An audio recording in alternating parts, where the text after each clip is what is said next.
How would you go about building a small town? I am sure this is a thought at the top of all your minds. In this video we'll help you answer that question. Hello and welcome to the channel. Here's a thought experiment of building a quaint little town by Chris de Decker. You can find the link to his Substack in the description below. In the write-up, Chris is sharing his thoughts on building a small town for people in Texas. His suggestions are towards building something that is anti-fragile and sustainable. He starts by saying that the town should not be bigger than 1/3 of a square kilometers or 82 acres. Why, you ask? Because, Chris writes, 80 acres was the upper limit for a good family farm in medieval England, and it is still the size at which the most flexible and efficient farms run. The size allows a town where no point can't be reached on foot in 15 minutes, and it allows comfortable living for a population of 3,000. As for shape, I recommend a somewhat irregularly oval shape, near round in one extreme, or rice grain shaped in the other extreme, for the simple reason that the best towns and cities seem to be oval to some degree.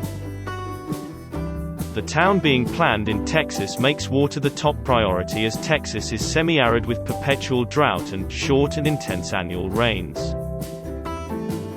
The solution proposed is to have cisterns, reservoirs, with water harvesting being vital. An area the size of 2 or 3 football pitches outside the town will be devoted to flood protection and temporary storage of water. Air conditioners are discouraged, though not banned outright. Houses should be designed with natural ventilation, strategically designed windows that open, etc., so that AC's use is minimized during the summers.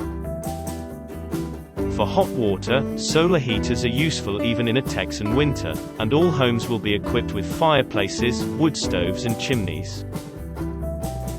With the need for heating, cooling and transport removed, the town can self-sustain in case of a grid failure and also save a ton of money. The author also suggests food self-sustainability. So, no lawns, but plenty of gardens, orchards, street-side herbs, rooftop apiaries and flowers to feed the bees. In fact, the rural area, the market garden zone, surrounding the town out to a radius of 1 mile should be devoted more or less entirely to food production. Author suggests that before anything gets built, a pattern book for the town must be developed that should have a few very basic building types for new residents to easily build and that fits in anywhere in town. All buildings must be owner-occupied. You do not want a town of renters or absent landlords.